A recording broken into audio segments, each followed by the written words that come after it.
Bienvenue tout le monde à l'Informel et cette semaine, nous faisons un retour sur la dernière saison qui a été marquée par de nombreux changements à la TVC, mais aussi par des invités avec un vécu exceptionnel.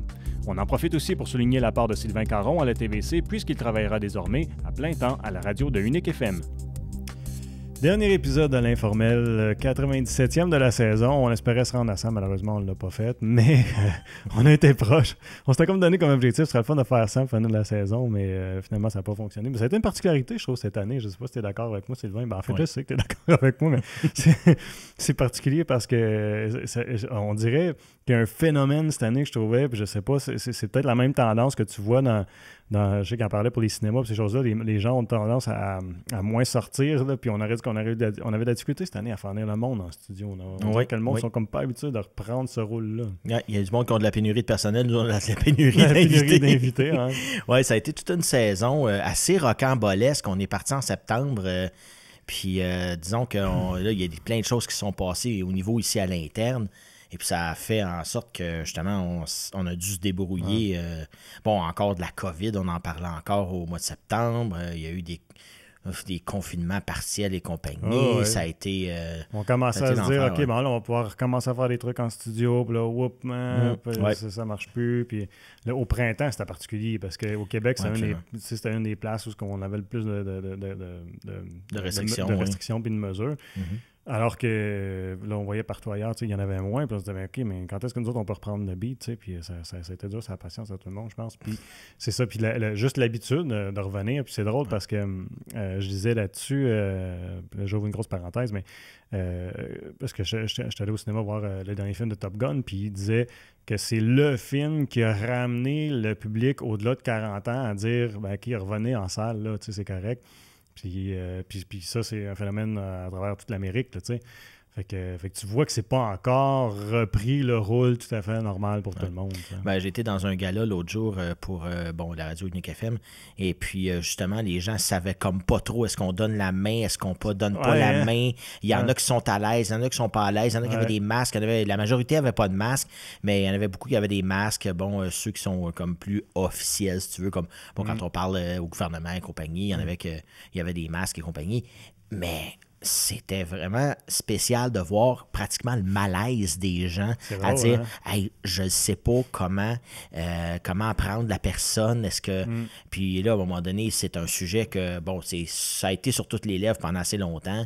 Les gens sont écœurés d'en entendre parler, mais il y a comme tout un petit fond de malaise qui persiste là, encore jusqu'à aujourd'hui.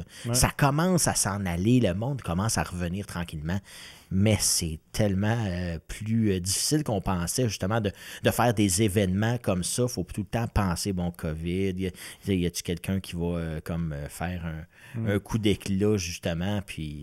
Ou être mal à l'aise. Ou être mal à l'aise, puis vraiment. Aussi, souvent, là, il y a la conscience de l'âge des personnes, puis par respect par ceux aussi que ça les préoccupe pour leur santé, veut dire, c'est correct, il y en a qui ne sont pas à l'aise encore, puis on dirait qu'il faut toujours penser en considération de tout ça. Mais c'est vrai, l'aspect juste social, humain, normal d'arriver puis d'une poignée de main ou des choses comme ça en est bizarre. Puis je me souviens, une des premières poignées de main, je pense, c'est quand Bruno était venu, Bruno des vraies affaires, oui. Qui est venu en studio, il est arrivé présent, une bonne poignée de main, puis je dis tabarouette, ça fait longtemps. Puis quand j'ai reçu Nathalie Coutou, quand elle est partie, puis naturellement, souvent, avec une femme, on se fait la bise, c'est comme ça que je disais bye aux gens qui venaient ici, puis ça a toujours été. Puis on a eu une émission où est-ce que c'était quand même... Il y a eu beaucoup de révélations assez profondes et intimes de sa part. C'est très personnel. Ça a été... Je pense qu'il y avait beaucoup d'émotions dans l'échange qu'on a eu, moi puis elle. Puis, avant de partir, normalement, j'aurais fait une bise, une caresse, quelque chose comme ça. Puis, je l'ai juste pas fait par respect de, je sais pas où son niveau de tolérance, de contact à cause de la COVID. C'est vraiment weird, là. Oui, ça a été, je pense, encore une fois cette année, peut-être un peu moins au niveau de la production, mais encore pas mal le mot qui a circulé beaucoup, puis les invités en ont parlé abondamment aussi, faisaient des références ici et là, parce que on parle souvent de leur quotidien. Bref, puis ça a marqué pas mal tout le monde encore une fois cette année. On espère que justement ça marque plus. Là, on parle, il y a d'autres choses qui arrivent. Peut-être avec un potentiel. Je pense pas avec un potentiel plus... on a déjà des médicaments, je parle de la variole simienne. Donc, ça commence à se confirmer un peu dans certains milieux. Mais il y a déjà des vaccins qui existent déjà depuis des années. Donc, les personnes, puis il y a des médicaments, puis c'est pas si pire que ça. On sait comment la contrôler. Bon, c'est une variante de la variole. Donc, disons que ça fait longtemps que ça... Ouais, c'est ça, been there, done that, comme on dit. Mais ça, tu as même de le voir, comme dans les médias aussi, quand il y a un sujet qui est chaud, tous les dérivés autour de ce sujet-là, là, ils vont sortir encore pendant un bon bout de temps. Ça va être la popularité là, des sujets, là, ça va être ça. Ça va être les virus, les bactéries, ces cossins-là. Regarde quand il y avait... c'était quoi, là, les fameuses abeilles bizarroïdes, là, à un moment donné, qu'il y avait, là, je me souviens pas du nom. Ah, mon Dieu Seigneur, oui, il y a eu des abeilles, les abeilles africaines, là, à un moment donné, ou quelque chose comme ça. Comme ça, ben, tu sais, t'avais les abeilles, puis là, t'avais les moustiques qui transportaient un virus, puis là, t'avais, tu sais, tout ça, là, quand ça part, il y en a plein. Oui, mon Dieu Seigneur, Virus du Nil, c'est ça? Il y a eu le virus du Nil, puis il y en a eu un autre aussi. Là, ça commençait par Z, je me rappelle pas trop. Ça faisait que les bébés avaient des grosses têtes, et puis il y avait des céphalées, si je ne me trompe pas. Et donc, c'est ça, oui, ça c'était le... Ah, mon Dieu Seigneur, ça va me revenir. Là. J'ai Zona dans la tête, mais c'est pas ça. Là. C'est, ça ressemble à Zumba, quelque chose comme ça. Ça fait quelques années de ça. Ça a des noms bizarres. Oui, ça a tous des noms bizarres. Puis, c'est ça. À un moment donné, on est tombé dans ce mode-là. Puis, avec le COVID, je pense que aussitôt qu'il va y avoir quelque chose de nouveau, c'est clair que ça va intéresser, de un, les médias, et de deux, la population qui pense inquiète aussi de ces phénomènes-là. On a vécu quelque chose qu'on n'avait pas vécu depuis 100 ans. Là. C'est bon, on espère que ce sera une fois aux 100 ans, là, on va passer ça, on va pelleter par en avant, puis on va passer ça à l'autre génération. Parce que disons que ça a été vraiment quelque chose. Là. Puis je suis content d'en être sorti, je le mets entre guillemets, parce qu'on ne sait jamais. Là. On touche du bois. Y a-tu du bois ici? Oui. Oui, on va toucher du bois parce que c'est pas quelque chose qu'on veut revivre. Surtout pas en production télé. Ça a été quand même 2 années qui nous ont forcé, on l'a dit, on l'a répété, mais ça nous a forcé à aller ailleurs, à faire des entrevues. Tu sais, par Zoom, là, on a la grosse télé qui est là, puis on l'a fait souvent. Puis c'est pas la même chose, je trouve. Non, c'est tu me le disais souvent. Je m'en allais ouvrir la conversation là-dessus aussi. C'est le fun, ça a un avantage. Tu m'en parlais souvent, tu sais, que oui, OK, c'est cool, là, ça nous permet d'aller chercher des gens que normalement on ne verrait pas. C'est vrai. La contrepartie de ça, c'est qu'une entrevue en personne, ça ne sera jamais la même chose qu'une entrevue par Zoom ou par téléphone. Puis tu es la même d'en témoigner aussi parce que là, tu fais de la radio. Tu n'as pas le même contact avec les personnes que quand les personnes sont en studio. C'est juste pas la même affaire. Encore moins dans le contexte d'une entrevue comme on fait ici. T'sais. Oui. Bien, c'est ça. Quand on s'en va dans l'intime, moi, à radio, je le fais souvent. J'ai des chroniqueurs qui arrivent à un bord puis de l'autre.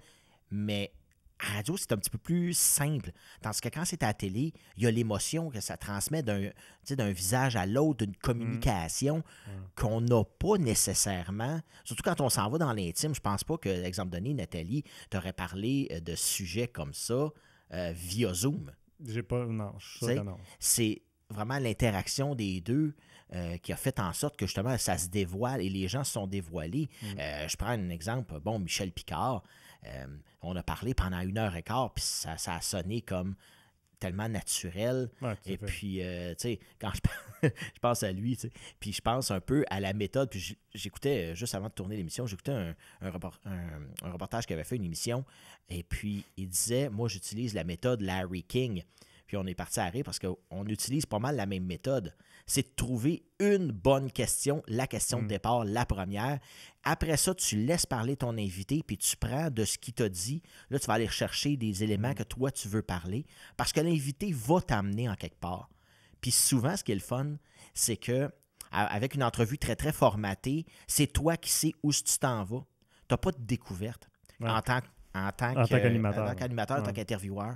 Puis quand tu laisses aller, puis que tu le laisses parler, bien, ce que ça fait, c'est que tu vas dans des places où ce que tu ne pensais pas aller, puis tu découvres une autre personne probablement que ce que tu t'attendais ou ce que tu as vu dans les médias, ce que tu as vu un peu partout.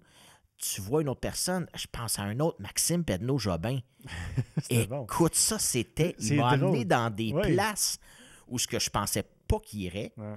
Et aussi dans des places où ce que moi, j'avais pas pensé aller. Je l'ai amené dans quelque chose, j'ai ouvert une parenthèse, notamment concernant son rapport avec les médias et un certain média en particulier, une certaine personne des médias en particulier.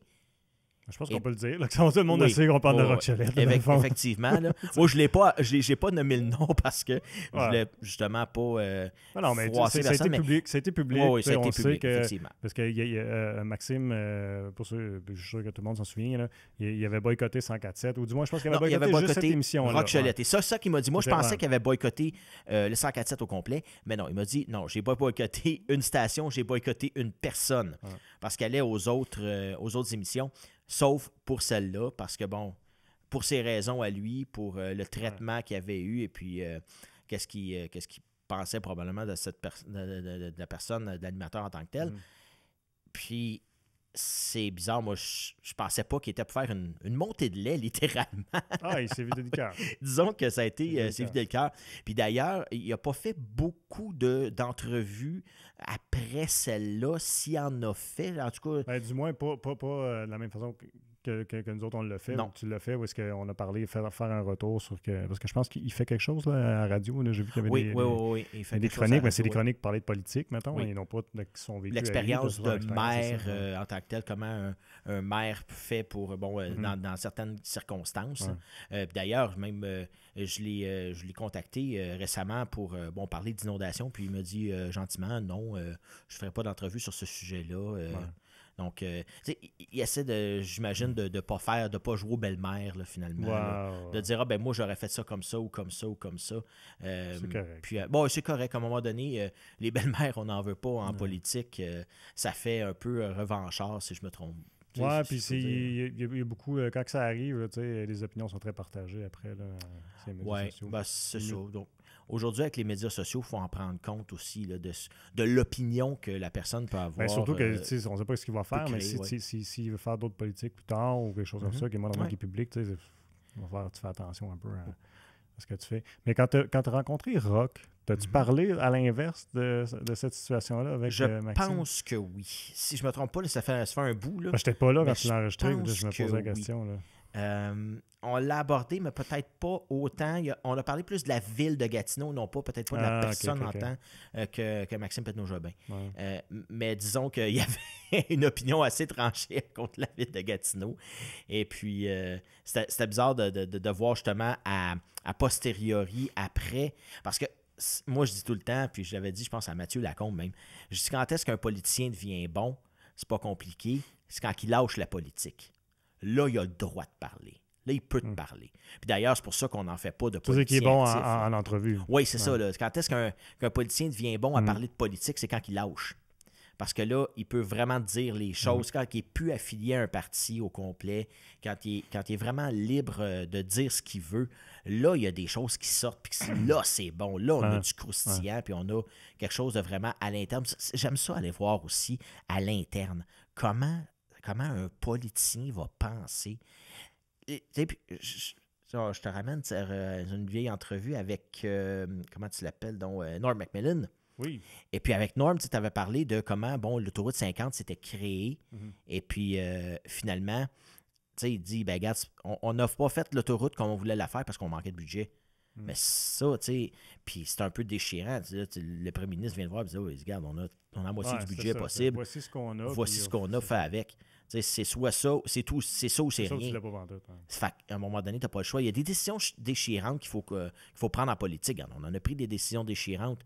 Puis tu le sais qu'en période de crise, c'est pas le temps d'être politicien. Là, c'est la pire des choses pour un politicien. Parce que tu le sais que tu vas prendre des décisions qui vont déchirer. Puis on l'a vu sur la place publique pendant les 2 dernières années. Ça a été rough là, pour les politiciens. Donc, c'est ça, à un moment donné, qui devient spécial avec la politique.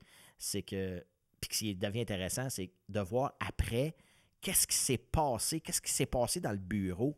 Comment ça s'est... Puis vraiment, à l'interne, aller voir ça. Puis c'est ça qui est le fun de prendre quelqu'un qui a fait de la politique puis qui n'est pas trop réservé. Moi, je m'attendais avec Maxime Penneau-Jobin que ce soit très réservé parce que je le voyais comme une personne très réservée. Il l'est, écoute, moi, puis on s'entend, là, je l'ai croisé souvent dans ma vie, là, puis même, j'ai passé des heures là, à le côtoyer, là. Puis encore, je pense que c'est le week-end passé, je l'ai croisé au Canadian Tire, puis il parle, tu sais, le regarde, puis il change le regard de place, comme, OK, ben tu sais, je sais qu'il y a comme une... En dehors de son travail public, là, on dirait qu'il y a une petite gêne, tu sais, puis il est comme ça, puis c'est quasiment tout le temps à chaque fois que je le croise. Je pense pas que c'est rien de personnel envers moi, là, mais il a toujours été comme ça. Puis pourtant, c'est drôle parce qu'après ça, quand il arrive devant la caméra, je pense que c'est probablement le maire qui s'est mieux exprimé devant les médias puis qui a fait le plus de médias de tout le temps de la ville de Gatineau. Ben, c'est pas compliqué. Il était en crise tout le temps. Il y a eu des inondations, une tornade, des inondations pour la COVID. Donc, c'est vrai, pareil. C'est pas facile. Puis à un moment donné, ça épuise. Puis tu le voyais vers la fin que ça épuisait. Puis c'est pour ça. Parlé, ça. Oui, j'en avais parlé de ça parce que justement, là, on le voyait au début, il était souriant en 2013. Puis plus le temps avançait, plus le sourire descendait, on dirait. Là, puis c'est peut-être pas une impression qu'il voulait donner, parce qu'à un moment donné, ça devient fatigant, ça devient brûlant, parce qu'à un moment donné, tu n'as pas de pause.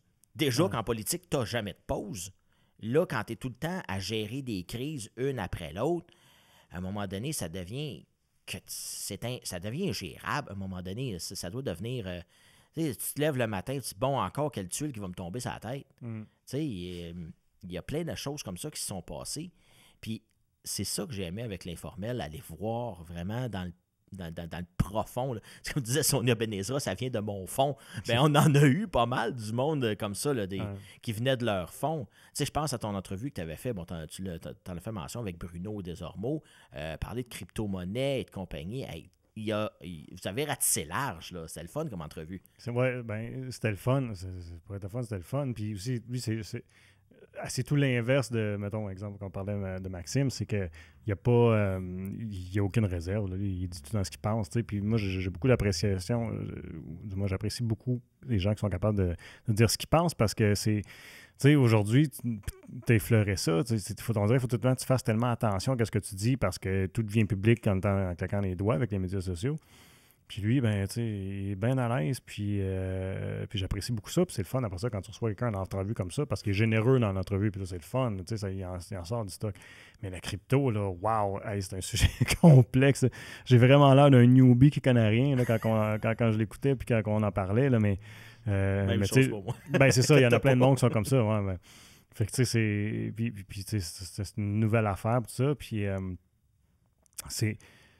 c'est drôle parce que, tu sais, je me souviens pas exactement comment j'ai formulé la question. Moi, j'ai dit ça se fait-tu expliquer à quelqu'un de façon simple, c'est quoi la crypto? Puis ça a parti. Je pense que ça a pris une demi-heure, trois quarts d'heure. Ah ouais, une demi-heure, trois quarts d'heure, elle l'expliquait. Ça, c'est la version simple. Fait que, tu sais, j'ai trouvé ça bien drôle, mais en même temps, tu sais, c'était instructif. Puis ça a fait en sorte que, tu sais, ça m'a amené à aller lire un petit peu plus. Puis là, bon, lui, il fait des zooms là, pour... tu peux participer à des rencontres là, pour en apprendre davantage puis savoir un peu plus qu'est-ce qu'il y en est. Malheureusement, j'ai pas eu le temps là, de m'immiscer là-dedans, mais c'est fascinant de voir d'où ça vient. Parce que c'est un simple programme informatique, là, dans le fond. Là. Littéralement, pour créer quelque chose qui existe pas dans le fait qu'il n'y a pas de valeur intrinsèque. Là, non, c'est mais rien. Ça m'amène à me poser la question. T'sais. On regarde, bon, un micro, ça a une valeur. Ça a une valeur. Ça a une valeur. Tout a une valeur. Mais cette valeur-là, dans le fond, ça vient de où? Ça part de où? Comment on fait pour évaluer? Bon, là, je sais, coût de production et compagnie, mais à la base, ça te fait poser la question, c'est quoi la valeur? D'un objet quelconque. La valeur d'un objet qui établit cette valeur-là. Parce que moi, je peux te dire, regarde ton livre que ça à table, là, ça vaut 250$. Ça va me dire, ben non, ça vaut pas ça. Ouais, mais moi, j'ai travaillé pendant je sais plus trop combien de temps à l'écrire, mon livre. Ben mon livre, il vaut ça pour moi. Ouais. Mais c'est tout le temps la valeur que quelqu'un est prêt à mettre. On le voit avec l'immobilier. On en parlait beaucoup avec l'immobilier. C'est ça, mais en économie, c'est toujours c'est ça qu'on a appris, c'est l'offre et demande. Mais quand tu arrives en crypto, là, la valeur, elle a baissé parce qu'il y a plus de demandes. Oui. Il y a plus d'offres que de demandes. Il y a plus d'offres, oui, c'est ça. C'est ça, parce que là, mais à la base, je veux dire, comment est-ce que... C'est relativement intangible. C'est ça, c'est intangible. Ça n'a pas coûté rien vraiment le produire. Tu n'as pas mis ça sur une chaîne... Un peu d'électricité, c'est tout. Tu sais, fait que tu pars de où, là, tu sais, moi, c'est au-delà de mes capacités de compréhension. Puis j'espère avoir la chance de participer à ces ateliers parce que je me dis, je pense qu'il y a de quoi en tirer. Oui, en tout cas, lui, qui est vraiment convaincu, certain que ça va se développer et ça va avoir beaucoup d'argent. Puis, tu sais, dans l'état économique qu'on est présentement, ben, tu sais, des moyens de faire de l'argent, on crache pas dessus, hein? Non, on crache pas dessus. C'est vraiment pas quelque chose qui est à dénier, surtout là, avec... on parle de pénurie de personnel d'un bar, mais on parle aussi de pénurie avec tout ce qui se passe dans le monde. Pénurie de tout. Pénurie de toutes sortes de produits. Puis ça affecte des chaînes de montage, comme juste les voitures. Hey, tu peux vendre ta voiture genre 15-20% de plus que ce que tu l'as acheté. Puis même des fois, ça va pour certaines voitures, ça peut aller jusqu'à 50%. C'est jamais vu. Jamais une voiture prenait de la valeur dans certains garages. À part des antiquités qui vraiment, avec une valeur... c'est une valeur de collectionneur, dans le fond. C'est ça. Puis c'est tout le temps combien il y a quelqu'un qui va être prêt à mettre pour. Tu sais, je peux demander 100 000, mais s'il n'y a personne qui me le donne, le 100 000, ma voiture ne vaut pas 100 000. La maison, c'est la même chose. Fait que ça, c'était le fun de voir justement la valeur de l'argent versus comment on crée une valeur. Puis l'histoire aussi derrière la valeur. Comme dans le fond... Du dollar, tu veux dire? Du dollar, ben oui. Parce que dans le fond, c'était juste un reçu pour de l'or. Ouais, ça, je le savais. Je sais pas si tu savais. Oui, j'avais déjà entendu parler de ça. Ouais. Puis justement, il y avait eu une crise là, aux États-Unis là, au début des années 2000, justement, à cause que justement la Réserve américaine avait dit non, nous autres, on va changer le principe de la chose. C'est plus un genre de reçu pour de l'or. Il n'y aura pas autant d'or que d'argent en valeur. Donc, ça avait créé un petit tollé. Il y en a parlé là-dessus, Bruno. Oui. Puis c'est ça qui est le fun. Puis je reviens à Michel Picard, il dit souvent, tu sais, dans notre domaine, on rencontre les meilleurs. Tu parles aux meilleures personnes dans le domaine, on va chercher les meilleurs, les experts, tout ça. Tu sais, je pense à Louis Robert, qui t'avait parlé en agronomie. Tu sais, c'est un expert incontesté, là. Solide. Très solide, il sait de quoi il parle. Puis c'est cette saison-ci, ça? Si je ne me trompe pas, c'était l'autre saison avant, l'autre saison d'hiver. Donc, tu sais, on apprend. Puis moi, j'ai appris beaucoup en interviewant du monde. Puis même à tous les jours, j'interviewe du monde sur différents sujets. Puis ce qui me disait, en radio, même en télé, il y a un animateur de radio qui me disait, tu as le droit, légalement, de ne pas aimer ou de moins aimer un sujet. Lui, c'était le cinéma. Moi, le cinéma, tu sais, c'est pas ma tasse de thé. Mais si j'ai d'affaires à parler de cinéma, je vais m'intéresser au cinéma. Il faut s'intéresser à tout. Parce que demain, tu peux avoir une entrevue, surtout imposée, qui va être... tu vas parler de politique, puis vois-tu, la semaine passée à la radio, j'ai parlé d'anorgasmie. De quoi? D'anorgasmie, avec une sexologue. OK.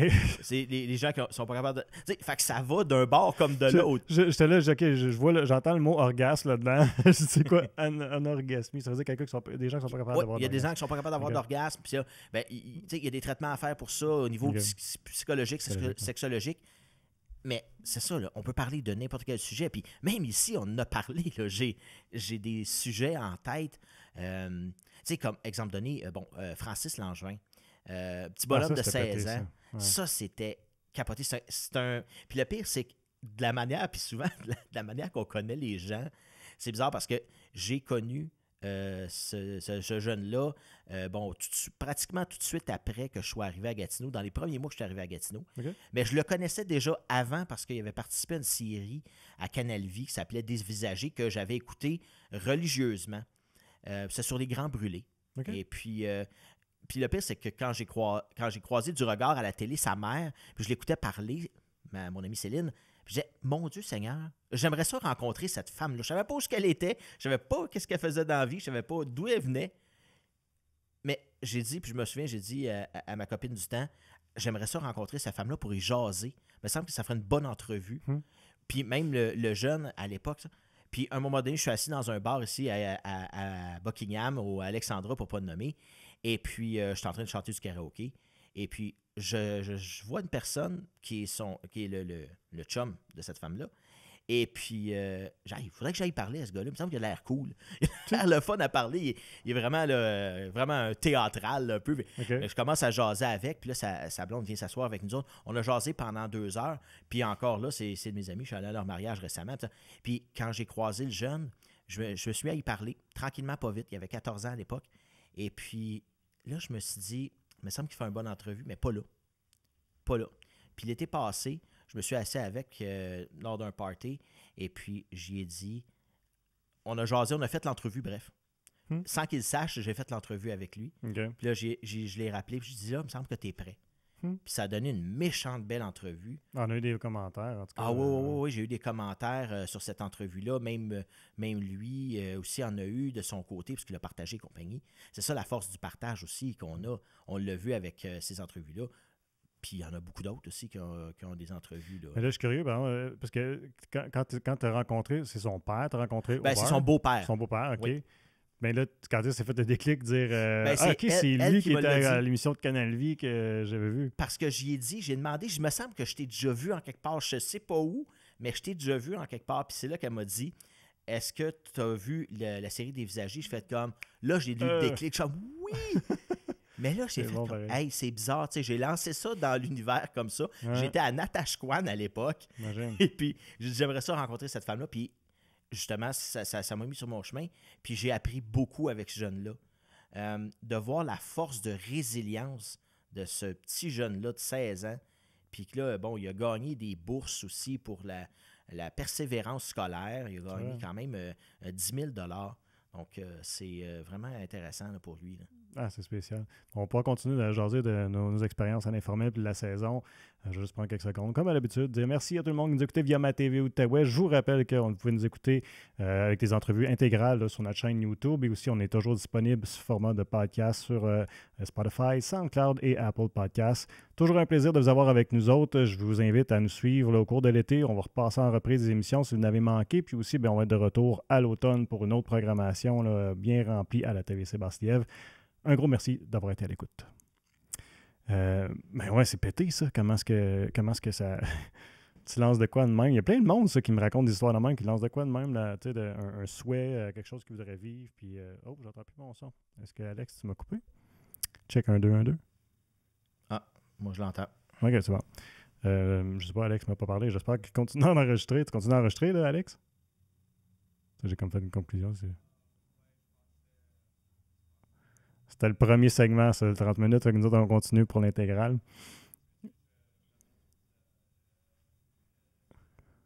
Laisse-le aller comme ça le temps. Ouais, on coupera ça. Là. En tout cas, ou sinon, il restera comme ça pour l'intégrale, c'est pas grave. Mais Alexandre, soit dit en passant. Hey Alex, ça me fait penser. Bonne fête.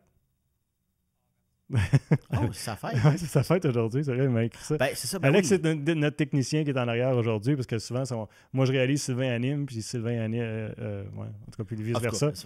Fait que c'est ça, fait que c'est Alex aujourd'hui qui est notre technicien là, à temps partiel, qui était ici l'été passé avec nous autres, puis de nouveau avec nous autres, fait que ça se peut que des fois, tu sais, des petites affaires qui accrochent. Mais non, tu fais une bonne job, Alex, lâche pas. Qu'est-ce que j'étais en train de dire avant qu'on fasse ça? Ben justement, il y de a lancer des gens qui lancent des choses dans l'univers. Puis ouais. Ça m'est arrivé souvent. Puis il y a beaucoup de gens comme ça qui... Moi, j'en ai souhaité plein de choses dans l'univers, ça n'arrive pas. Ben, moi, argent. J'ai souhaité gagner le million une couple de fois, puis finalement, non, j'attends toujours. Puis j'ai souhaité faire de la radio, de la télé. De la télé, même, j'avais jamais souhaité ça de ma vie. Non, tu étais strictement radio. Hein? Non, j'étais strictement radio, vraiment, vraiment radio. Puis je postulais même pas sur les postes de télé. Parce que non, je me disais, j'ai pas le physique de l'emploi. Et puis, j'ai peut-être pas l'intérêt de le faire. Quand je suis arrivé à la télé, c'était un peu forcé. Là, on s'entend, il y a 3 ans, je suis arrivé ici. J'ai pris un emploi parce que bon, je voulais me rapprocher un peu de la ville. Parce que Natashquan, on s'entend, c'est beau, mais c'est loin. Donc, tu sais, c'est à 4h30 de Sept-Îles. Puis c'est comme 22 heures de route d'ici. Fait que quand je me suis rapproché de Gatineau, puis je suis vraiment tombé en amour avec la place. J'ai pas l'intention de bouger. Je suis bien ici. Gatineau pour la vie. Ah, c'est ça. Mais non, c'est ça. Puis quand je suis arrivé ici, j'ai commencé à faire de la télé. Ben là, à un moment donné, je me suis rendu compte aussi du pouvoir que ça avait, la télé, versus la radio. La radio, c'est un autre médium totalement. C'est de la communication. Mais là, je m'en rends compte à tous les jours comment ça peut être différent. Ouais. C'est sûr que la radio, c'est un petit peu plus... je ne dirais pas facile au niveau... mais au niveau technique, c'est sûr que c'est un petit peu moins complexe parce qu'on n'a pas d'image, on n'a pas de caméra, on n'a pas de... Puis à la radio communautaire, les temps, c'est un petit peu moins... on a quelques points d'ancrage, mais dans le reste, exemple donné, moi, à toutes les demi-heures, j'ai une portion nouvelle. Mais dans ces demi-heures-là, c'est quand même relativement à ma guise. Tandis que quand on a de la télé, c'est ça qui est le fun avec l'informel aussi, c'est que justement, c'est informel. Donc, on a juste le premier segment qui est régimenté, mais qu'est-ce qui se passe entre les deux, puis où ça s'en va, c'est ça qui est le fun de savoir, là, de voir qu'on ne sait pas où on s'en va. Là. C'est drôle parce qu'un de tes collègues à Unique FM que j'ai fait en entrevue, qui est Jean-Paul Moreau, oui. Lui disait que la radio, c'était plus difficile que la télé, si je ne me trompe pas. Ben, parce que quand j'ai posé la question, moi, je m'attendais à ce qu'ils me disent que la télé, c'est beaucoup plus difficile parce qu'il y a beaucoup plus de choses. Puis il semble qu'il avait dit que la radio trouvait ça plus difficile. Ben, c'est parce qu'à la radio, tu peux pas te rabattre sur l'image. C'est que le son. Ben, c'est ça. Donc, s'il n'y a pas de son, si tu ne sais pas quoi dire, ça peut paraître long. Il y a des choses qui... Puis surtout dans certains créneaux de radio, ben, faut que ça paraisse long. Tandis que souvent... en télé, puis en radio aussi, il faut décrire beaucoup plus qu'en télé. En télé, tu montres une image vaut 1000 mots. Tu écoutes un commentateur d'un match de hockey en radio, pas pareil comme un commentateur d'un match non, en télé. J'ai en tête un certain Martin McGuire qui fait les matchs du Canadien à Montréal, et puis il doit être essoufflé à la fin parce que capoter, me semble que c'est d'une vitesse. Il décrit tout. Mais c'est ça, c'est justement, quand tu décris, à la radio, tu peux pas te rabattre. T'sais, exemple donné, le baseball. C'est le meilleur exemple. Parce que le baseball, le lancer, une balle. Le lancer, est une prise au coin extérieur. C'est comme, à un moment donné, c'est bien des temps morts. Fait qu'il faut que tu trouves quelque chose à dire. Tandis que, mettons, tu es à la télé, ben, tu vois que la balle est balle ou la balle est prise. Là, tu le vois. Mais c'est justement une image vaut 1000 mots, tandis qu'en radio, c'est ça, la complexité, c'est de décrire. Fait puis ça, je l'ai su à mon premier cours de radio parce que le prof nous avait amené une carte de souhait avec un bouquet de roses, quelque chose comme ça. Okay. Et puis, il nous a dit, décrivez-moi là. Ben, juste un bouquet de roses. Ouais, mais il faut que tu ailles plus loin. Donc, quelle couleur les roses? Il y en existe plusieurs, des couleurs les roses. La carte est faite comment? Il y avait un cadre rose avec le bouquet de roses, le pot est vert et compagnie. Mais il faut que tu me décrives ça parce que moi, je ne la vois pas. Donc, il faut que tu me la décrives pour que j'ai une image dans la tête. Fait que c'est ça la complexité de la radio. Mais la complexité de la télé, c'est peut-être un peu plus technique. Là, c'est beaucoup plus... il y a beaucoup plus de choses à penser. On pense à l'éclairage, on pense aux caméras, à l'angle, à ci, à ça, le maquillage, les reflets sur la peau. Tu le sais, quand on va faire des tournages extérieurs, c'est pas mal moins contrôlé qu'en studio. Pour les invités aussi, parce qu'en radio, tu sais, un invité, c'est un coup de fil, là, souvent. Oui, c'est complètement un coup de fil. C'est encore un coup de fil? Oh, oui, c'est un coup de fil. Mais tu sais, c'est ça, tu peux avoir accédé à... Si on parlait de la difficulté d'avoir des invités des fois, tantôt, mais... rapidement, tu peux avoir quelqu'un là, en radio là, de cette façon-là. Puis, ça me fait penser, ça me ramène à Jean-Paul Moreau, une entrevue que j'ai adorée. Là, si vous avez la chance d'aller écouter ça, là, c'est vraiment le fun. Jean-Paul, c'est un j'ai envie de dire un capoté, là, je m'excuse si tu m'écoutes, Jean-Paul, mais d'archivage. Du bon sens, oui. Non, dans le bon sens, d'archivage. Depuis toujours, moi, je le vois, là, il enregistre toutes sortes d'affaires, puis il tripe sur ça. Puis les détails, tous les détails qu'il connaît sur les meilleures façons d'archiver du matériel, puis qu'est-ce qu'on devrait archiver, tout ça, là, moi, j'ai trouvé ça tellement cool comme entrevue. Puis j'en ai appris beaucoup, tu sais. Puis ce qui m'a marqué le plus, là, c'est, tu vas trouver ça drôle, mais c'est. Puis ça rejoint un peu tes champs d'intérêt parce que toi, tu es en technique et informatique, tu tripes bien gros. C'est qu'il n'existe pas de façon facile d'archiver du matériel aujourd'hui en informatique parce que les disques ne sont pas fiables. C'est pas perpétuel comme... Non. Non. Comme à l'époque où est-ce que le ruban, si tu avais au moins une durée de vie d'une 20aine d'années, si tu l'entretenais comme il faut, tu pouvais l'étirer. Puis tu as un temps où ce que tu dis, ben OK, ben, il va falloir que je transfère mon médium d'une autre façon après X nombre de temps, tu sais. Excuse. À l'écrit, évidemment, mais ça, c'est encore plus facile. Mais puis là, dans la situation où ce qu'il expliquait, c'est pour archiver du matériel, ce qui est le plus fiable, c'est les disques. Oui, les bons vieux CD-ROM. Les bons vieux CD-ROM, c'est ça. Mais tabarouette, CD, DVD, tout ça, là, ça a une capacité X là, de stockage. Là, on parle de, je pense, mettons, il ne m'a pas parlé des Blu-ray. J'imagine que c'est la même affaire que les DVD, Oui, parce que les DVD, c'est 4.7 gigs, si je ne me trompe pas. Blu-ray, il y en a du 25 gigs. Il y en a-tu plus? Oui, si je ne me trompe pas, il y a eu du 35, mais le général, c'était à peu près 25. Ouais. Fait qu'aujourd'hui, quand tu enregistres du matériel en 4K, là, il se remplit vite en tabarouette s'il n'est pas compressé en plus ton matériel pour le mettre sur un Blu-ray. C'est comme, OK, comment est-ce qu'on archive du stock de nos jours, là, nous autres? Mm-hmm. Ouais, ça, c'est vraiment intéressant. Puis je me souviens, parce que moi aussi, étant passionné d'informatique, puis là, il disait juste les formats, les différents formats que tu peux avoir. Ben, il n'y a pas de standard. Dans le temps, ça, c'est une autre affaire. Un format ruban, ben, c'était le même format, c'était le même standard. Mais il y avait un standard qui était établi par... C'était le gouvernement du Canada, là, mais je ne me souviens pas c'était quel ministère, dans le fond. Là, peut-être Industrie Canada, si je ne me trompe pas, parce que c'est eux qui gèrent un peu les fréquences et compagnie, de radio notamment, fait que peut-être eux autres.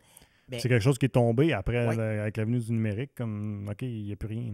Oui, puis souvent, bon, on a le fameux, bon, juste en fichier audio, tu as le fameux fichier MP3, mais le fichier MP3 n'est pas nécessairement le meilleur format pour conserver la qualité. Non, c'est un format ultra compressé. Oui. Donc, le format Wave, par exemple, est le meilleur parce que c'est un format non compressé. Mais on a appris que, justement, bon, ça prend beaucoup de place. Et puis, bon, les disques durs, on le sait, on l'a vécu ici, ça plante. Faut avoir, puis même souvent, il y en a qui vont dire, il y a une expression en anglais qui dit « RAID is not a backup ». Parce que souvent, on peut faire un miroir de notre disque dur à même la machine dans un autre. Mais le problème, c'est que si la machine en tant que telle, une corruption logicielle, un dégât d'eau, et n'importe quoi peut arriver, un feu à l'intérieur, t'as beau avoir un miroir, mais si ton miroir vit la même chose, fumée et compagnie, ou qui grille à cause d'une panne de courant et compagnie, ben t'es fait. Ouais. Ça marche pas. Tu le sais, tu l'as vécu ici, on l'a vécu cette année. Un disque dur qui flanche, je pense que c'est l'année passée. Puis ça a été assez complexe. On a perdu pratiquement la moitié des choses. Heureusement, on en avait comme beaucoup d'archives ailleurs. Mais bon, encore là, c'est pas nécessairement quelque chose qui va être très facile à récupérer. Puis là, c'est de le casse-tête, de dire hey, j'en ai besoin là. Puis c'est pas... Si tu veux faire réparer, la facture est salée en tabarouette. Ils sont peut-être capables d'aller récupérer. C'est pas garanti. Non, c'est pas garanti. J'avais resté bête en tabarouette. On a envoyé le disque à une compagnie, je pense que c'était à Montréal. Tu nous avec ton son? On a envoyé le disque à Montréal. C'est mieux? Oui, absolument. Puis il m'a envoyé... C'était mal décrit. Là. J'ai reçu un courriel avec genre des chiffres. Puis, je voyais les montants, puis je me disais, OK, c'est cher, mais c'est pas si pire. Mais finalement, c'était comme genre, juste pour le regarder, ça. Il n'y avait pas le processus après qui était genre dans un attachement d'un autre document, puis que là, ça dit, OK, si c'est telle situation. Si c'est récupérable, c'est ça. Ouais, si c'est récupérable, ben là, on va te charger c'était cher. Je te l'avais dit. Ouais. Je te l'avais dit. Attache ta tuque.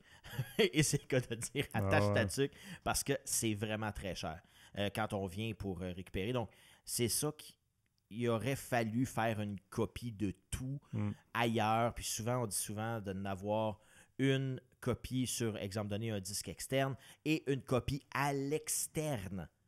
Donc, à l'extérieur des bureaux. Comme exemple donné, s'il arrive un feu, ben au moins une copie dans le cloud, tu es capable d'y avoir accès de partout dans le monde. Là, ça pose justement encore là des problèmes de sécurité. Puis c'est des frais. Là. Oui, oui. La quantité qu'on a. Charges, surtout du vidéo, c'est excessivement cher d'avoir quelque chose en backup. Et parce que, bon, on parle de terabytes, là, puis même si le prix a baissé depuis les dernières années, c'est quand même très dispendieux là, de storer. Comme ici, on a à peu près 100 terabytes là, de mémoire. Pour certains, 100 terabytes, c'est rien. Là. Moi, j'écoute des YouTubers, et puis 100 terabytes, c'est dans une journée, là, pratiquement. Là, ils remplissent ça à vitesse de l'éclair. Parce que justement, ils vont filmer en 8K, maintenant 12K. Pour se donner un petit peu, tu le sais, en montage vidéo, quand tu filmes en plus que 1080p, on va... Tu peux changer tes échelles de plan, exactement, changer tes images. Sans perte de qualité. Ouais. Donc en 8K, c'est comme si tu avais 16 écrans disponibles de 1080. Donc tu peux faire des zooms à... essentiellement quasiment 16 endroits différents que tu peux faire un zoom. Absolument. Puis il y a des caméras maintenant qui existent même sur un switcher. J'ai vu ça récemment. Et puis ce qui est intéressant, c'est que tu peux créer des zones d'intérêt. Donc tu peux avoir, mettons, une caméra qui, exemple donné, bon, tu peux avoir une caméra qui est ici, puis qu'à un moment donné, dans l'angle, il y a toi, il y a moi, il y a le 2. Tu peux faire des changements entre les deux. Donc, tu peux te créer des zones d'intérêt qui sont différentes. Même si tu avais comme 5 caméras, mais dans le fond, tu en as qu'une. Donc, la technologie. Comme cette caméra-là, dans le fond, la large, elle pourrait faire des close-ups de moi, un close-up de toi. Exactement. Tu le programmes sur ton switcher. Oui, exactement. Tu peux faire vraiment quelque chose d'intéressant avec ça. Ça, je l'ai vu, j'utilise dans le sport. Oui. Pour les reprises, c'est super pratique. Là.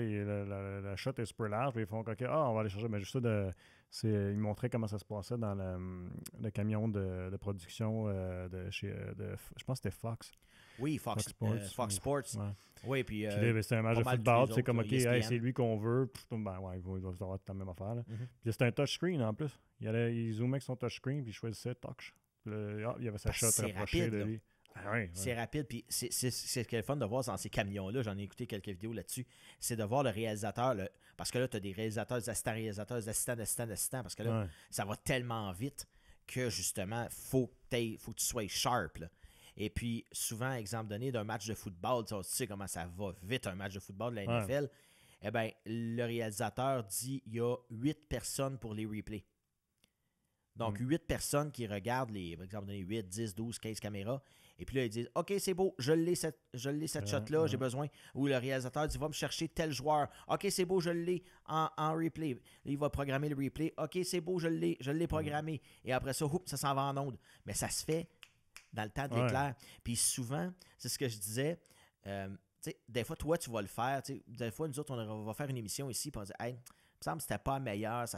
Il me semble que ça sort pas comme je voulais. Puis finalement, à un moment donné, tu regardes l'émission, tu es comme mais finalement, c'est pas si pire. Parce qu'on ne sait pas ce qu'on fait en arrière pour que l'avant... Tu vois pas, quand tu es en train de le faire, tu vois pas nécessairement le produit fini. Oui, c'est ça. Puis c'est tellement vrai, puis pour l'avoir vécu aussi, parce qu'à l'époque, on faisait la captation des tigres, j'en ai parlé quand on a fait Rétro 50. Oui, j'en ai parlé avec Michel aussi. Puis... on était, je pense, il y avait 1, 2, 3, 4 caméramans. J'avais une personne aux reprises, une personne au son puis qui surveillait la technique. Puis j'avais quelqu'un, puis des fois, il faisait qu'il fasse les graphiques aussi. Des fois, j'avais quelqu'un qui faisait les graphiques. Puis c'est tellement chaotique parce que tu es tellement en train de regarder plein d'affaires. Puis là, tu vois tous les problèmes. Ah ben oui. Mais tu réalises pas toujours que, OK, mais ce problème-là, il n'est pas allé en ondes. OK, ce problème-là, il n'est pas allé en ondes. Ce qui est triste dans le contexte que nous autres, on travaille au communautaire, c'est sûr, des fois, ça va arriver parce que, bon, c'est des bénévoles, parce qu'on n'a pas l'expérience nécessairement à faire la captation de football, exemple. Fait que ça va être rock'n'roll. Puis tu vas en avoir des passes les moins bonnes qui vont passer en ondes, c'est sûr. Ceci étant dit, c'est souvent moins pire, ou sinon, si le produit, finalement, c'est arrivé aussi que c'était comme, finalement, c'était bon, tu sais. Puis c'est pour ça que... ça, c'est quand tu fais de la captation live ou un enregistrement live to tape comme on fait là. C'est ça que ce feeling-là. Puis c'est pour ça que moi, personnellement, j'ai toujours bien plus apprécié de faire quelque chose de plus contrôlé. Où est-ce que quand on sort avec des caméras, on a le temps de prendre... de s'installer de la façon qu'on veut pour prendre ce qu'on veut. Puis qu'on retourne sur la table de montage puis qu'on va peaufiner ce qu'on a, tu sais. C'est ça, faire du live là, avec peu de moyens, là, c'est comme... Oui, c'est complexe. Je l'ai vécu d'ailleurs pour d'autres médias, faire de la télé live en direct quand j'étais au marathon d'Ottawa récemment. Et puis, j'avais les réalisateurs dans l'oreille Et puis, avec une connexion cellulaire, parce qu'il était en studio, il ne pouvait pas me parler via un bon vieux téléx ordinaire. Puis là, j'entendais absolument rien. Puis là, il me disait 3, 2, 1, OK, bonjour, on est avec un tel. Une chance que tu pognais le 3, 2, 1 au moins. Ah oui. Puis des fois, j'entendais Q. C'est tout ce que j'entendais. Mais Q, c'est qui? C'est-tu pour moi? C'est-tu pour l'autre? Parce que le réalisateur parle à peu près à 15 personnes en même temps.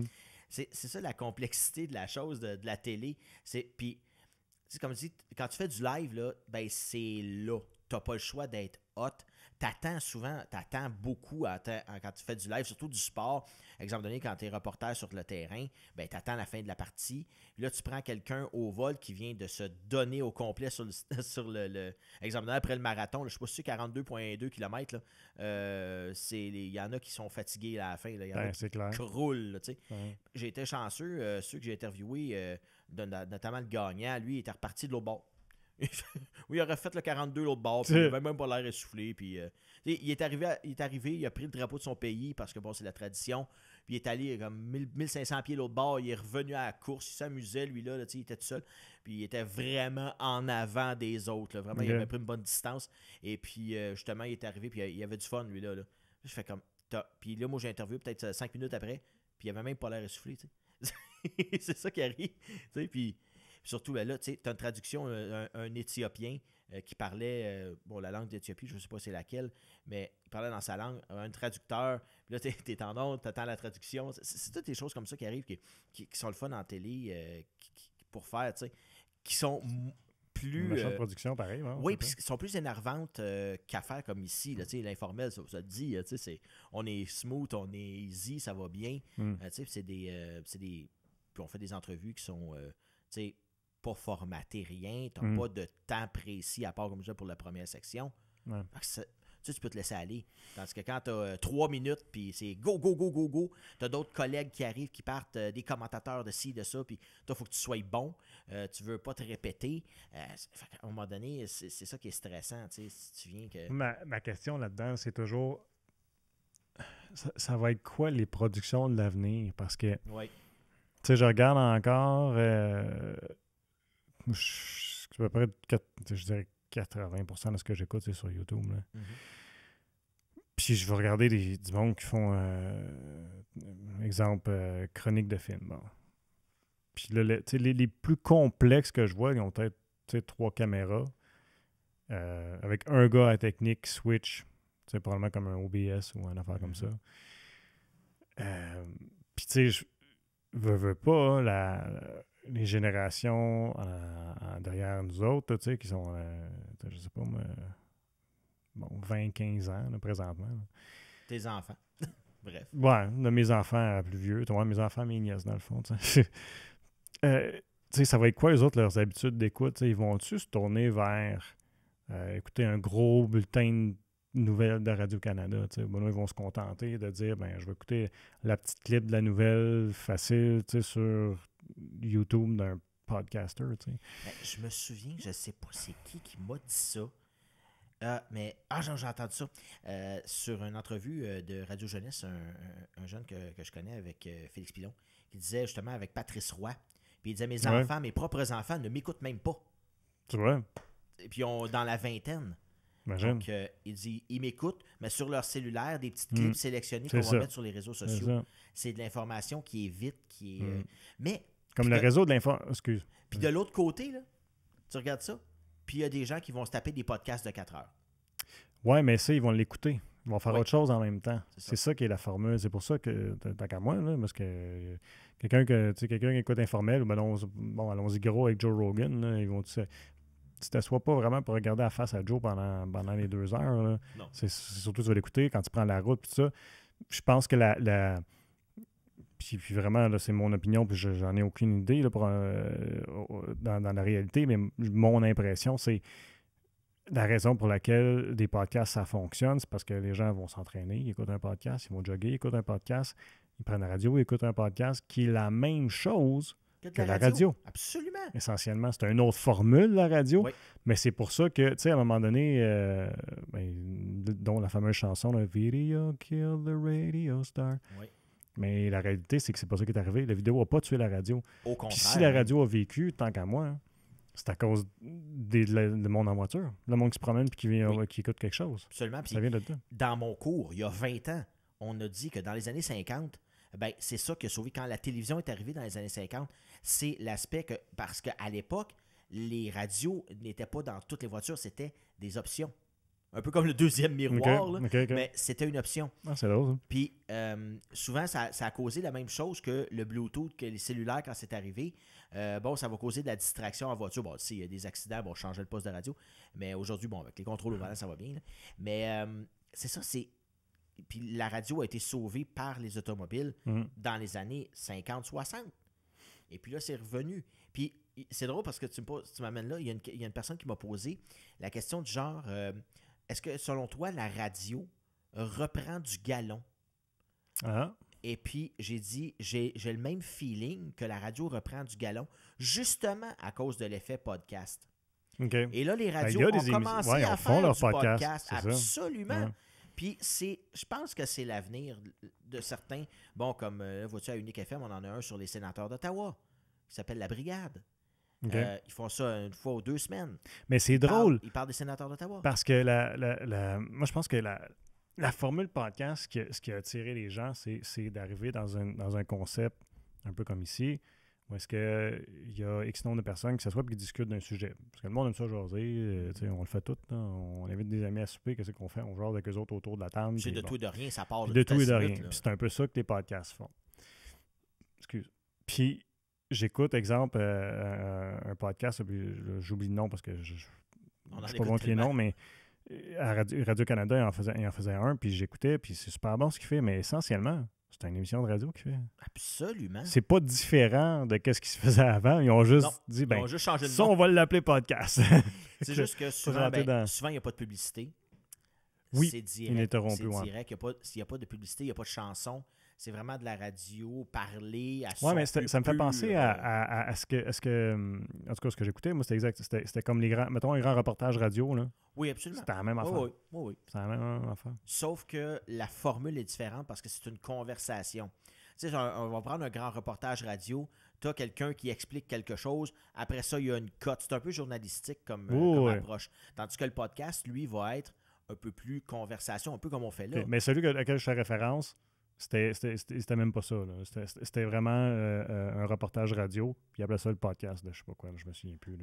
C'est parce que souvent il y a des modes là-dedans aussi. Il faut dire que ça, c'est peut-être le mot à la mode. C'est correct. C'est correct, d'appeler tout podcast, puis je le comprends, tout ça, mais c'est juste pour dire comment est-ce que la tendance, où est-ce qu'elle s'en va, tu sais, je pense qu'on est en plein cœur de ça, tu sais, les podcasts, tout ça. Puis encore plus aujourd'hui, parce que dans les 2 dernières années, il y avait beaucoup la notion de libre expression qui a fait beaucoup les manchettes, à savoir qu'est-ce qui peut aller sur le web, qu'est-ce qui peut pas aller sur le web. Puis je pense que la formule podcast, encore là, a permis d'avoir des gens qui sont venus parler de tout et de rien, de différentes façons, puis c'est accessible, puis c'est non contrôlé, tu sais. Ouais. Ça va être intéressant de voir où est-ce que ça va s'en aller parce qu'il y a beaucoup de gouvernements qui essaient de faire tout pour avoir le plus de contrôle sur le contenu web. D'ailleurs, le gouvernement du Canada va se pencher encore là-dessus. Le CRTC se penche là-dessus, là, présentement, avec puis là, ils veulent, un projet de loi. Oui, puis c'est un gros projet de loi, là, entre autres. Je pense qu'ils veulent pouvoir recevoir de l'argent, entre autres, de grosses compagnies comme Netflix et compagnie, parce que les autres ne sont pas sujets aux mêmes lois qu'un câbleau distributeur, exemple. Absolument. Puis là, le gouvernement ne fait pas d'argent là-dessus, fait qu'ils veulent aller chercher leur part du gâteau là-dedans. Mais il y a plusieurs éléments dans ce projet de loi-là, puis c'est ça que c'est là, il faut faire attention. Puis je le connais pas assez, le projet de loi, là. J'ai juste vu des articles ici et là passer, mais il faut faire attention où est-ce qu'on s'en va avec ça, parce que je comprends que tu veux pas que tout soit accessible à n'importe qui facilement. Je suis d'accord que tu veux contrôler l'accessibilité des choses, par exemple, pour adultes. Haineuse aussi. Oui, haineuse aussi. Ben, contenu haineux, encore là, je trouve que c'est la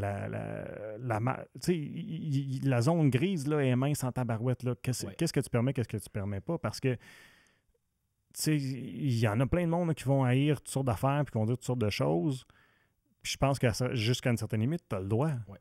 Tu as le droit à une expression de tes idées, oui. Mais je pense que là où ça va à la haine, c'est quand ça s'est dirigé vers une personne ou un groupe de personnes directement. Genre, exemple donné, tel type de personne ou telle race ou telle ci ou telle ça, non, telle langue, ethnicité, telle langue, ben ils sont comme ça, puis ils n'ont pas le droit d'exister. Ouais. Ça, c'est là où moi, ça me... Non, là, je décroche. Je suis parfaitement d'accord avec toi. Racisme... absolument. Je suis tellement d'accord avec toi, mais à un moment donné aussi, je pense qu'il faut passer par l'éducation pour sensibiliser les gens à qu'est-ce qu'il y a d'allure et qu'est-ce qu'il n'y a pas d'allure. Parce que là où le danger, tu sais, je donne un exemple. J'aime pas Donald Trump, là. Puis plein du monde n'aime pas. Effectivement. Mais c'est quand même le président des États-Unis. Ouais. Puis maintenant. Puis Twitter. Mais... Non, mais OK, excuse. Il était le président. Ouais, parce qu'à l'époque, bon, quand c'est arrivé, ce que je veux te conter, puis il a été banni de Twitter. Comment est-ce que ça se peut, ça? Pour moi, ça n'a aucun sens. C'est sûr que c'est con ce qu'il dit là, à bien des égards, là, puis honnêtement, je l'ai même pas assez suivi pour... ça m'intéresse pas, là, la politique américaine, plus qu'il faut, là, dans ce contexte-là, du moins, là, c'était tellement bouffon, puis c'était tellement de sortes d'affaires. Puis il y avait tellement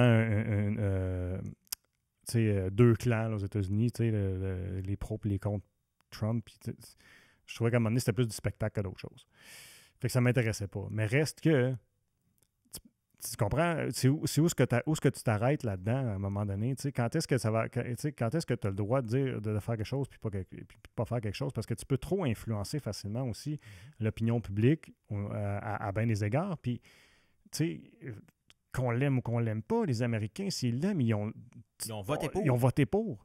T'as rien à dire là-dessus, tu comprends? Ouais. Fait que je trouve qu'à un moment donné, ça va trop loin. Là. Tu pousses des barrières que c'est comme...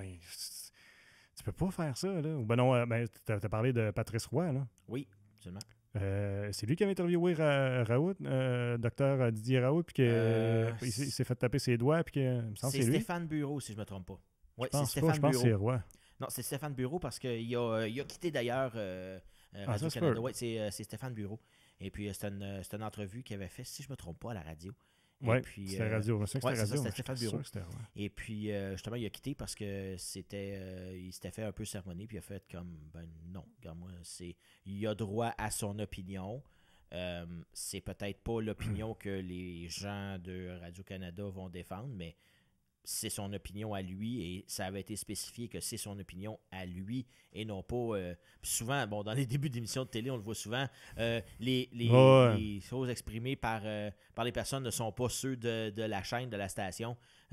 Souvent, c'est ça, les opinions sont celles à qui ils appartiennent. Exact. Après ça vient le... Puis c'est souvent ce que je trouve dommage là-dedans, bon, même si je ne partageais pas tout ce que... docteur Raoult pouvait dire, il avait droit à son opinion et puis il avait droit de l'exprimer. Puis après ça, c'est de dire « let the public judge », laisser le public juger. S'ils sont capables d'être intelligents, le monde, puis ils ont de faire leur propre idée. C'est de sous-estimer un peu l'intelligence du public. Puis ça, moi, c'est là que ça me touche. Tout le phénomène, le phénomène de censure. Là, puis je suis content parce qu'ici, il n'y en a pas beaucoup de censure. Là. On a parlé à toutes sortes de monde. Il n'y en a pas de censure. On est direct. Là. Puis on n'a pas hésité avec les années à aller parler à des gens qui avaient des opinions qui n'étaient pas nécessairement celles du grand public. Puis ça me ramène, tu parlais un peu des podcasts et tout ça, puis qu'on va dans plusieurs domaines. Juste l'entrevue que j'ai faite avec Mohamed Lotfi. C'était bon. Ça, c'était une très bonne, une de mes meilleures entrevues. Si vous n'avez pas entendu cette entrevue-là, rappelle son nom. Mohamed Lotfi, c'est l'épisode, si je ne me trompe pas, 83. Oh my God, t'es bon. Je me souviens pas du numéro d'épisode. 83-84 dans ce coin-là. Et puis, c'est vraiment intéressant. C'est le 3e de la saison d'hiver. Et puis, c'est un homme que je connaissais de nom depuis des années. Je connaissais plus son émission de radio. Il a fait l'émission de radio Souverain Anonyme avec les prisonniers de Bordeaux pendant 30 ans, de 89 à 2019. Et puis, moi, c'est une émission que je passais dans des stations communautaires. On la passait à Montréal, notamment, où j'étais à Radio Centre-Ville il y a nombre d'années, il y a au-dessus de 20 ans.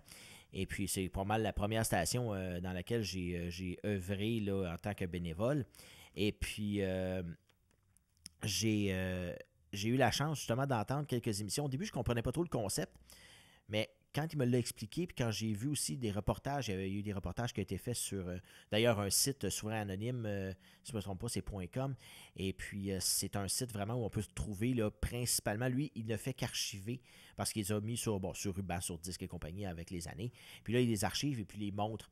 Il y a eu du vidéo qui a été fait, des pièces de théâtre, c'était vraiment le fun, parce qu'il y avait souvent un comédien qui était invité, notamment des comédiens connus, là, même, et puis il venait et il jouait le rôle du détenu et la personne en avant jouait le rôle de la personne à l'extérieur qui venait voir, qui venait rencontrer le détenu.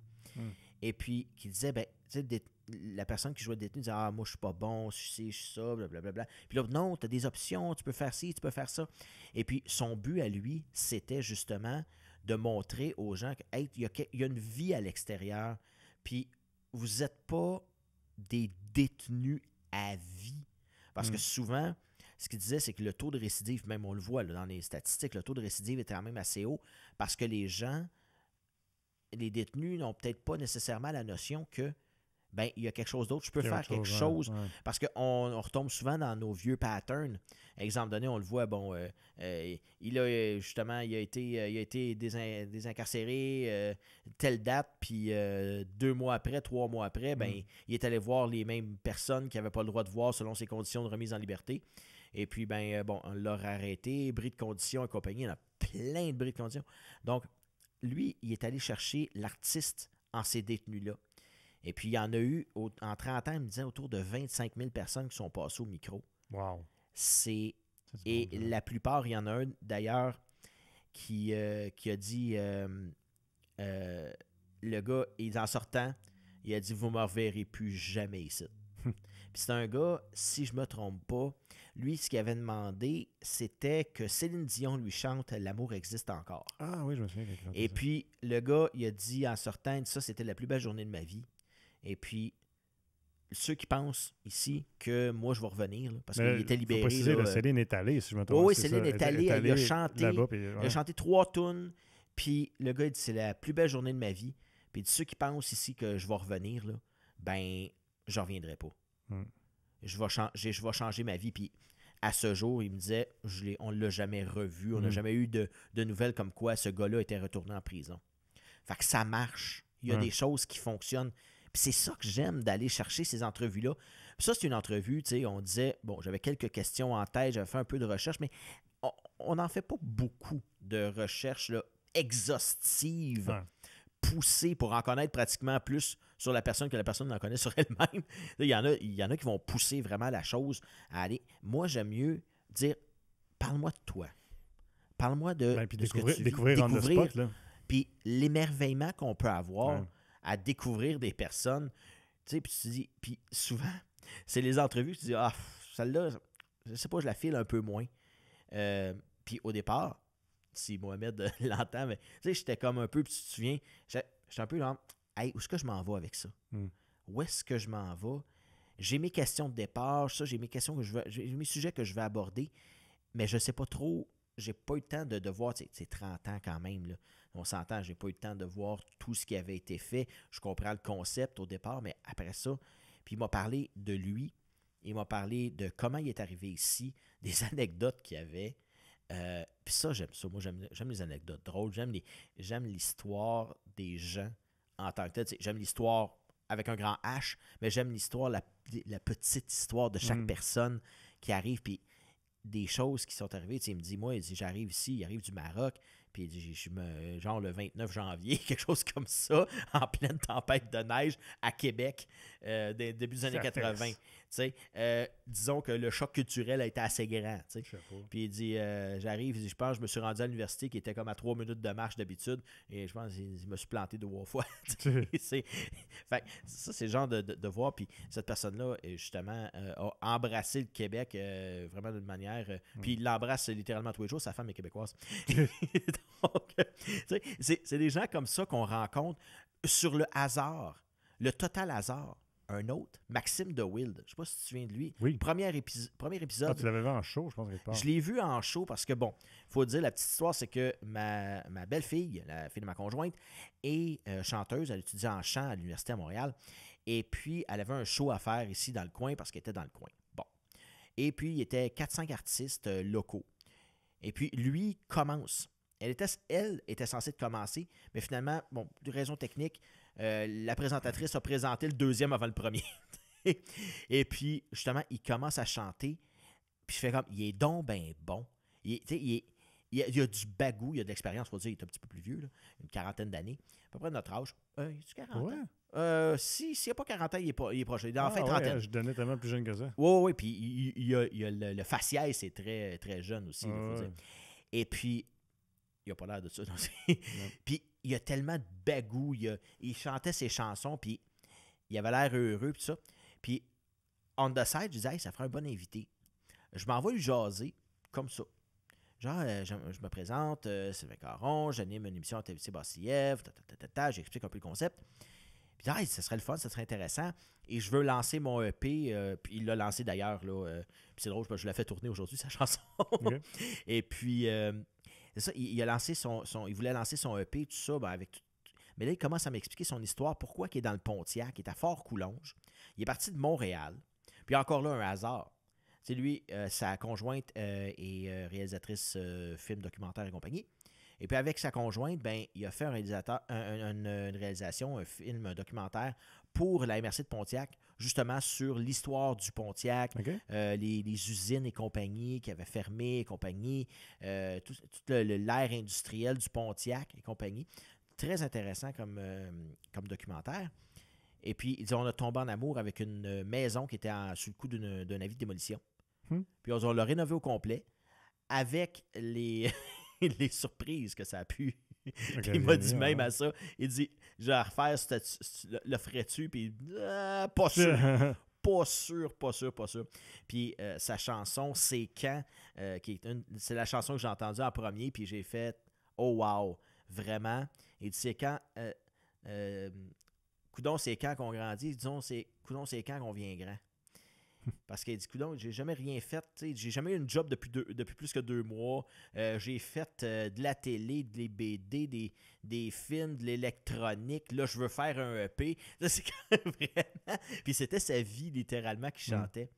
Fait que ça, c'est un gars que j'ai rencontré au hasard. C'est le premier épisode, d'ailleurs, de la saison d'automne. Je suis parti avec lui, puis j'ai vraiment... On l'avait fait par Zoom, mais ça, c'est une des entrevues par Zoom que j'ai aimé faire parce que, justement, j'ai senti une connexion.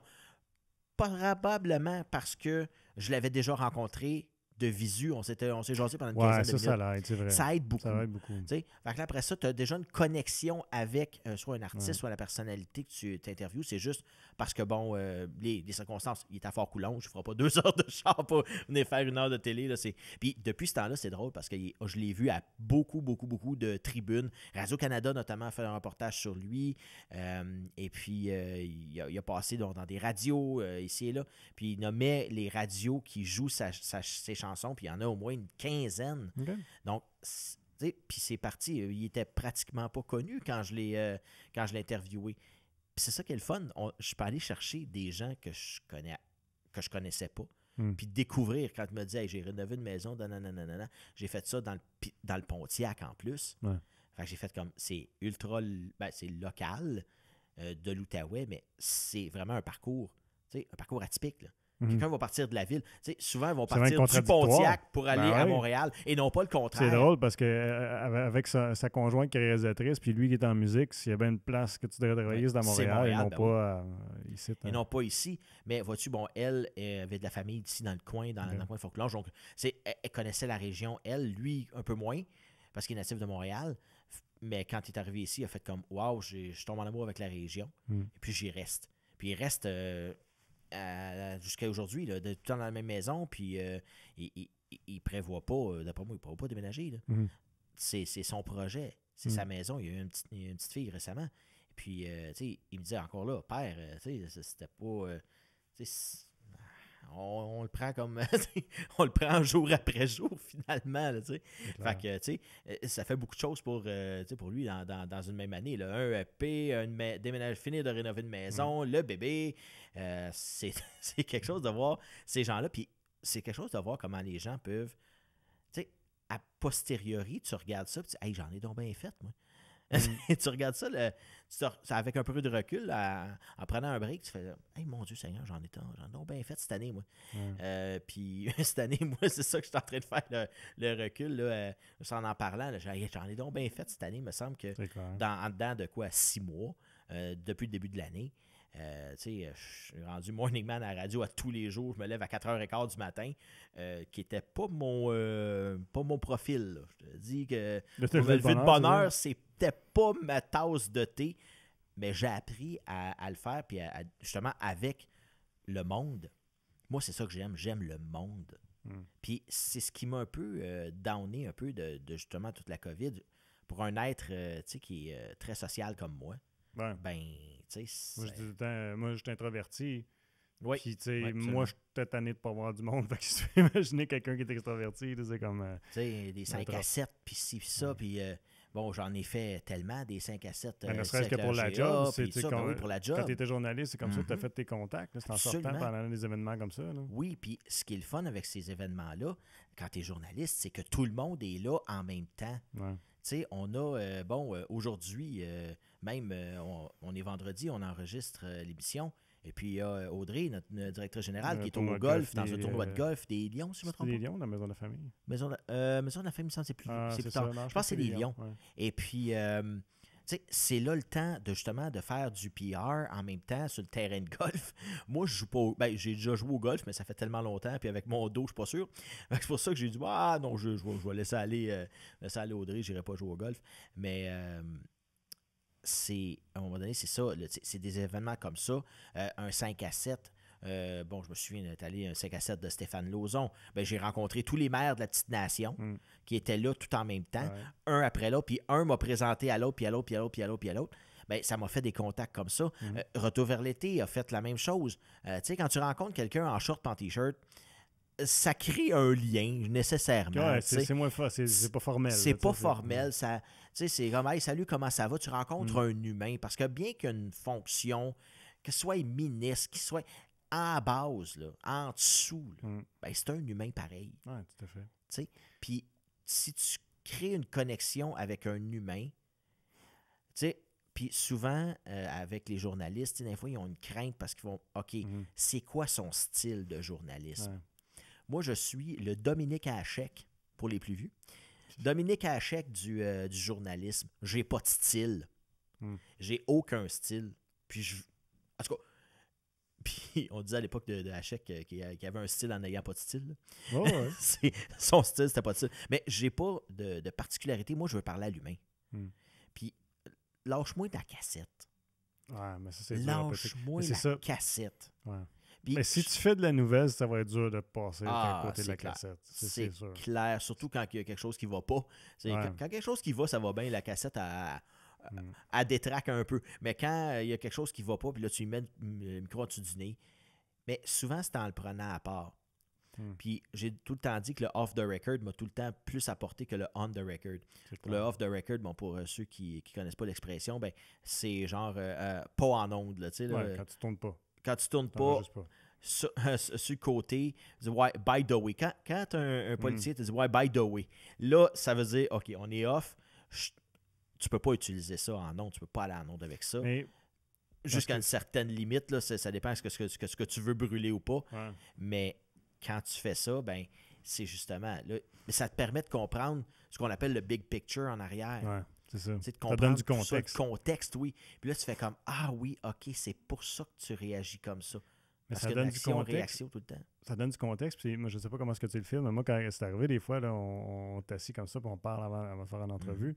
Puis là, il se dit, là, la personne va dire, ça roule-tu, là? Ça, c'est off the record, parce qu'il va te dire quelque chose. Ouais. Mais si cette personne-là est capable de te parler, toi, comme ça, tu sais que tu vas avoir une bonne entrevue.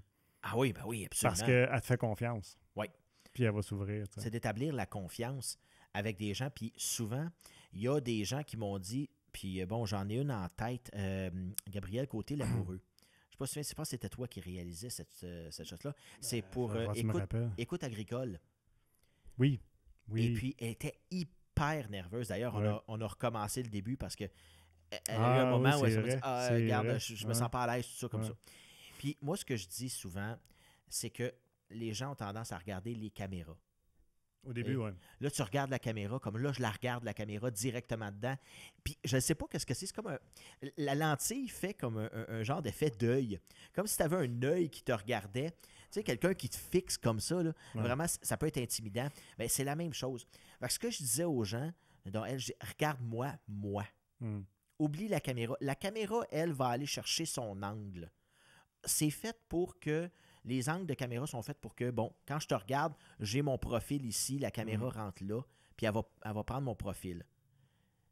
Je dis, oublie ça, oublie la caméra. Essaye pas de plaire à la caméra. Essaye juste d'être humain, puis de répondre à mes questions, puis de jaser avec moi. Je pense que c'est un peu la même difficulté que n'importe qui a à parler en public, parce qu'il n'y a pas de public, mais c'est faire abstraction de ça. Là, au début, c'est pas nécessairement évident. T'sais, toi puis moi, même moi, ça va m'acheter encore des fois, là, mais je sais pas toi, mais on est habitué. Puis même là, des fois, d'en faire abstraction, c'est pas toujours évident. Fait que, mais quand tu rentres dans une conversation avec des invités, puis que tu vas justement, comme tu parlais, aller chercher ce qu'il y a de plus profond dans cette personne-là, quand tu es rendu là, il n'y en a plus de public. Là. Puis je me souviens... Tu m'as dit, dans cette entrevue-là, tu m'as dit à l'oreille, là, elle a pris son air d'aller. J'ai dit, là, tu l'as. Là. Puis là, tu l'as. Là, tu es entré dans le bon. Là, la pression a redescendu. Puis là, la personne s'ouvre. Puis souvent, bon, je pense à une tribune locale que j'avais fait avec Yannick Boursier. On s'entend, il était toutes les semaines. Shout out, Yannick. Il était toutes les semaines à TVC Info depuis le début de la saison. Et puis, le pire, il est bon. Ah oui, il est très bon. Il est super bon. Puis dans ce temps-là, il a dit que non, il ferait jamais ça de la télé. Il ferait jamais ça. Puis il m'a dit, avant d'entrer en ondes, il dit je le fais parce que c'est toi, parce que sinon, que ça me tente pas pantoute. Puis même encore aujourd'hui, il me l'a dit l'autre jour quand j'ai fait une réalisation pour TVC Info. Puis il m'a dit écoute, il dit, j'ai été bon, man. J'ai comme, ouais, mais c'est pas naturel pour moi. C'est pas dans ma nature de vouloir faire ça. Mais il connaît tellement ses dossiers.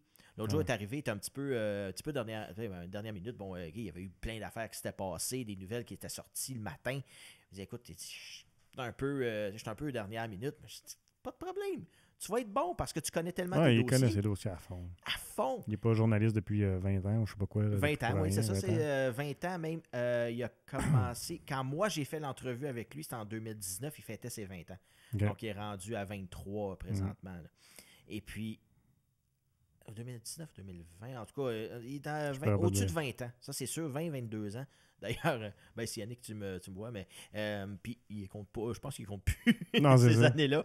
Mais ça devient que tu connais tellement ton dossier, puis tu es capable, avec le temps, de faire des boucles, de faire des liens avec des événements qui sont passés, parce que chaque événement a ses répercussions. Mm-hmm.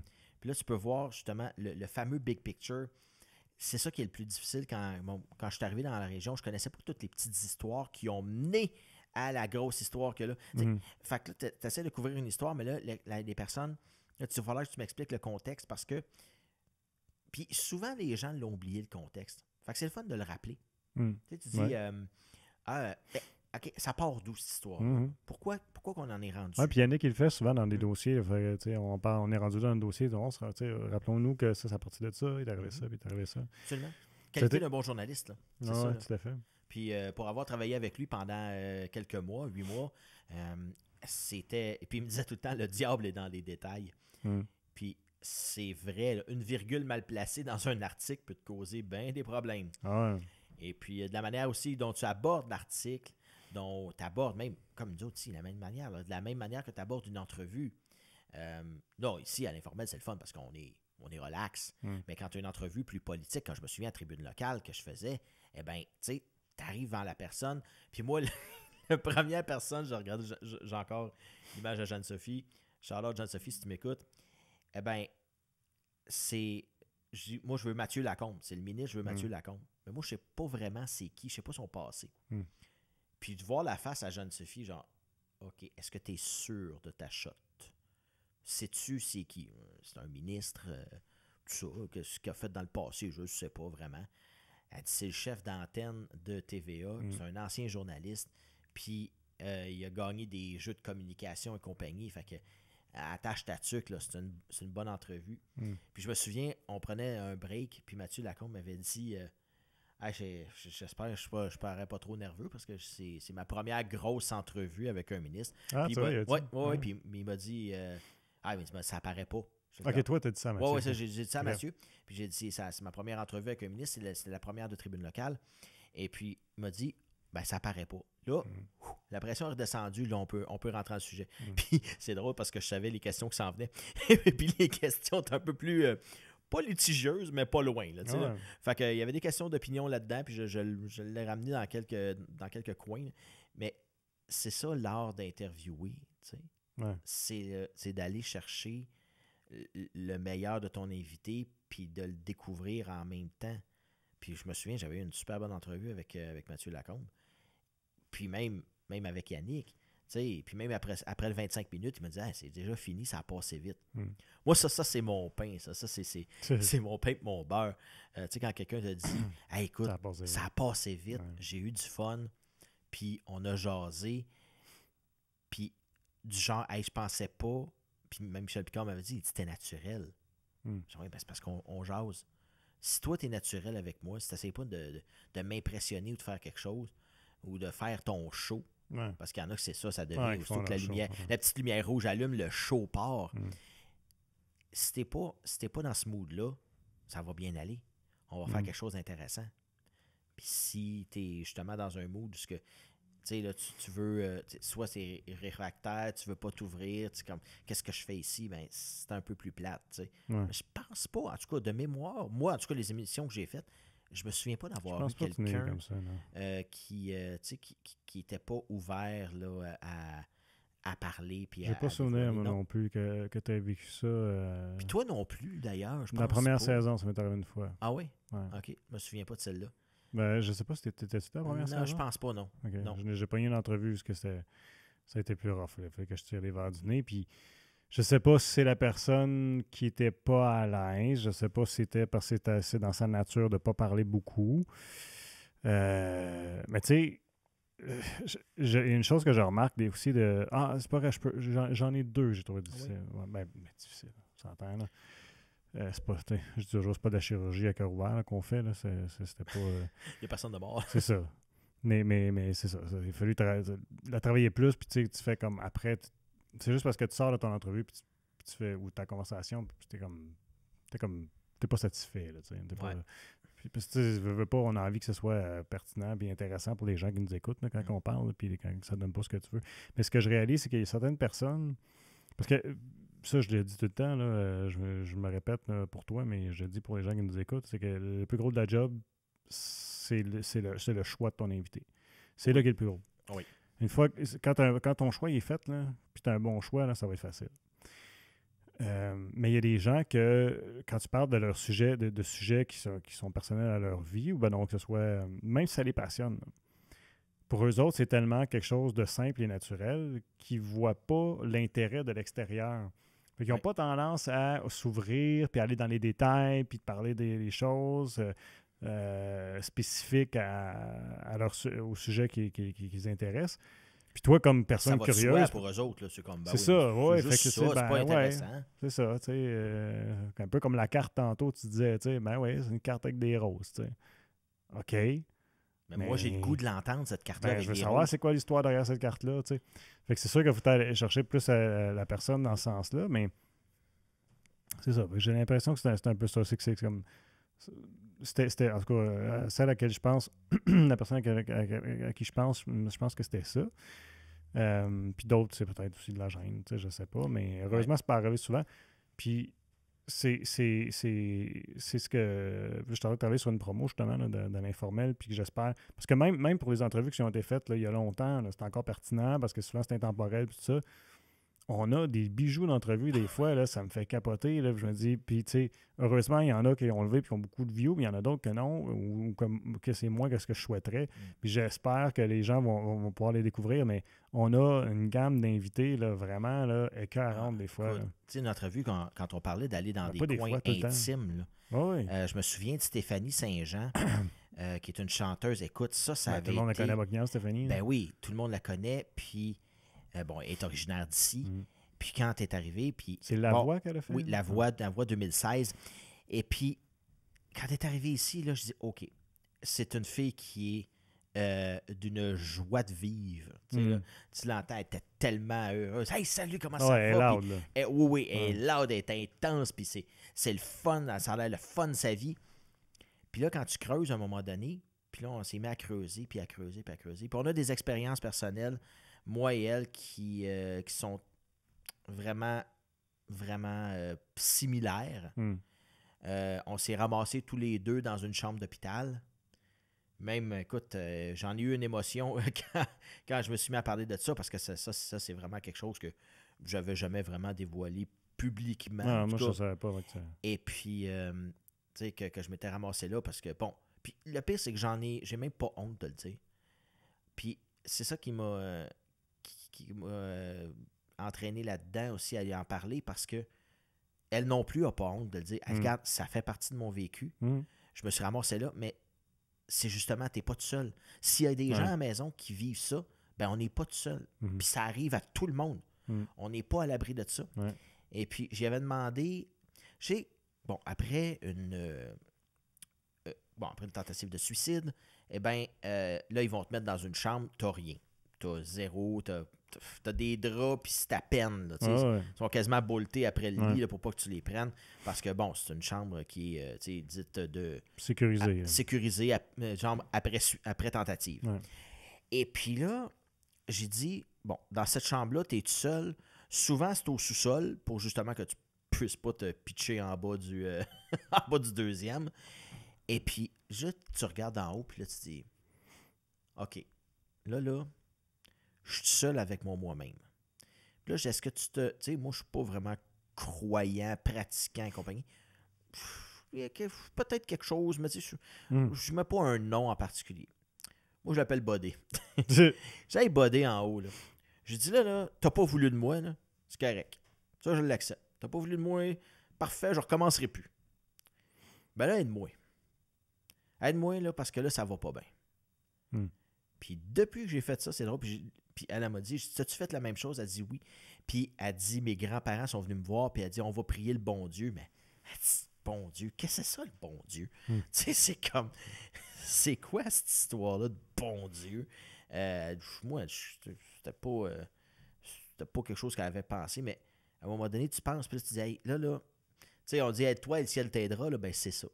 Ça, c'est un moment marquant que j'avais vécu dans ça, puis c'est grâce à l'informel que j'ai pu faire ce genre d'entrevue-là beaucoup plus intimiste que j'avais pensé de le faire. Puis ça, ben d'ailleurs, je t'en remercie publiquement, Jean-François, parce que, bon, encore là, des circonstances d'une décision que tu as prise a fait que, ben, j'ai pu m'asseoir dans cette chaise-là pour... je n'ai pas compté, là, mais au moins une 15 à 20 émissions que j'ai pu faire, là, des entrevues. Puis j'ai tellement eu du fun à le faire. Là, bon, c'est pas mal ma dernière. Oui.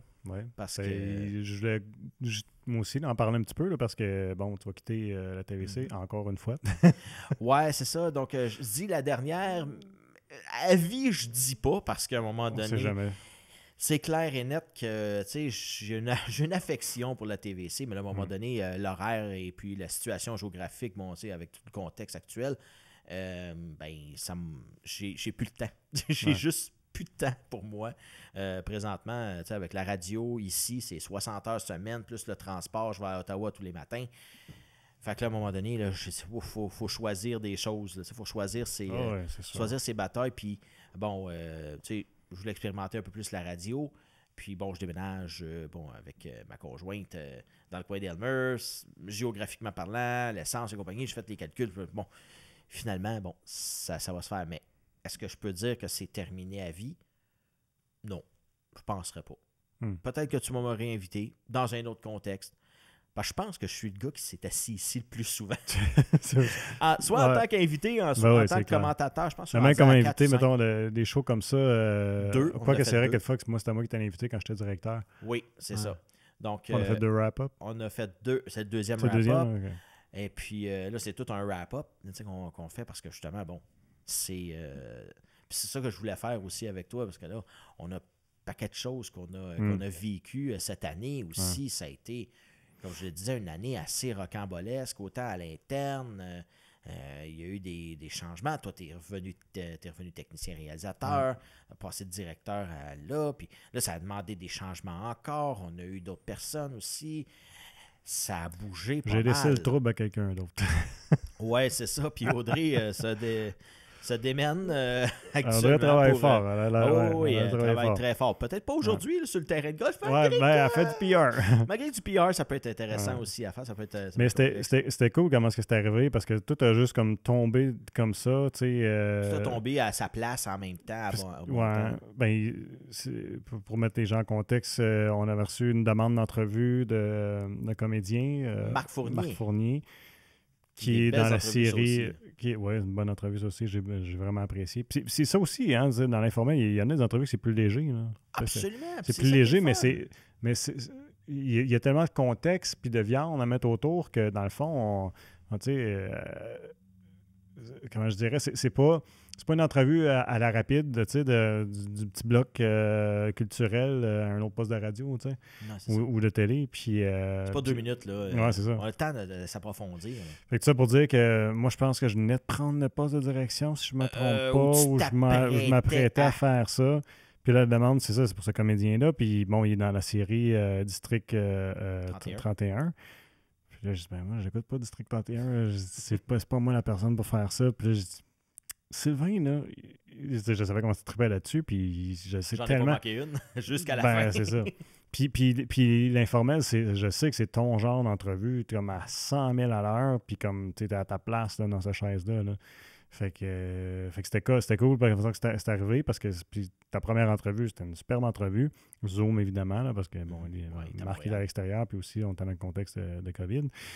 Puis moi, ça, tout de suite... Ça a comme confirmé ce que je pensais, que Sylvain Caron est à sa place dans la chaise de l'informel, ça allait super bien. Fait que là, quand je suis arrivé au poste de direction, puis là, mon poste est libre, mais Sylvain, ce serait le gars pour le faire. D'autant plus que tu as des connaissances au niveau technique, au niveau informatique, tout ça. Puis je l'ai dit, je te l'ai dit à toi, je l'ai dit au conseil d'administration, je l'ai dit à des collègues, puis je le répète publiquement encore. Tes connaissances, tout le bagage que tu as, c'est un apport extraordinaire de la TVC que j'aurais aimé garder, mais je comprends très bien tes raisons pour lesquelles tu vas partir. Mais je trouve que c'est un gars comme toi que ça nous prenait pour nous aider à repartir à ce moment-là, définitivement. Puis on aurait pu profiter de tes connaissances encore longtemps. Mais en tout cas, tout ça pour dire, je te remercie beaucoup pour tout le temps que, même pour de quoi, 1 an et demi, dans le fond, que ça a donné? À peu près 1 an et demi, plus l'autre année avant, j'ai resté 1 an, donc 2 ans et demi à peu près. L'autre année, c'était dans un contexte très différent, un niveau de journaliste, puis une autre direction, puis tout ça, mais ça nous a aidé, en tout cas, je trouve, de repartir du bon pied. Après une année qui était plus difficile à la TVC, ouais. Fait que c'est ça. Fait que, regarde, moi, je peux dire, puis je suis pas gêné du tout là, de dire que si tu n'avais pas été là, j'aurais pas réussi à faire tout ce que j'ai réussi à faire quand j'étais au poste de direction.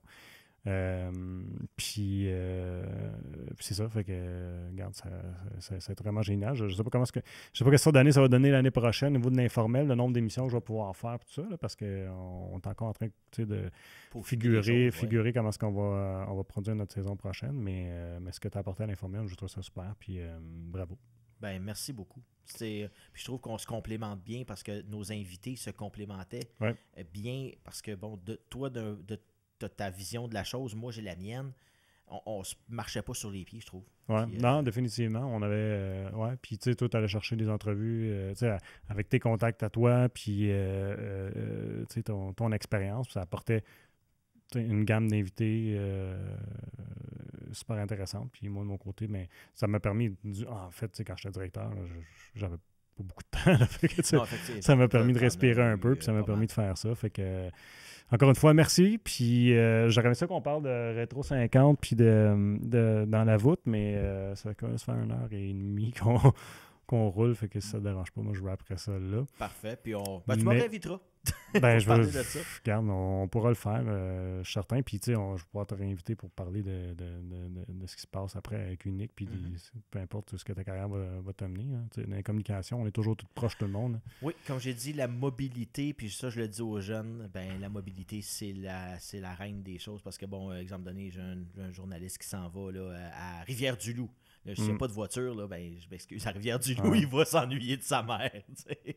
Mais c'est ça. Fait que on ne sait pas où on va atterrir, mais Dieu sait qu'on rencontre des bonnes personnes. Puis je te renvoie la balle, Jean-François. Merci beaucoup d'avoir été collègue extraordinaire. Même si tu étais dans ton bureau, tu étais un peu plus introverti. Mais ça a été vraiment un plaisir de travailler avec toi. C'est réciproque. Merci beaucoup.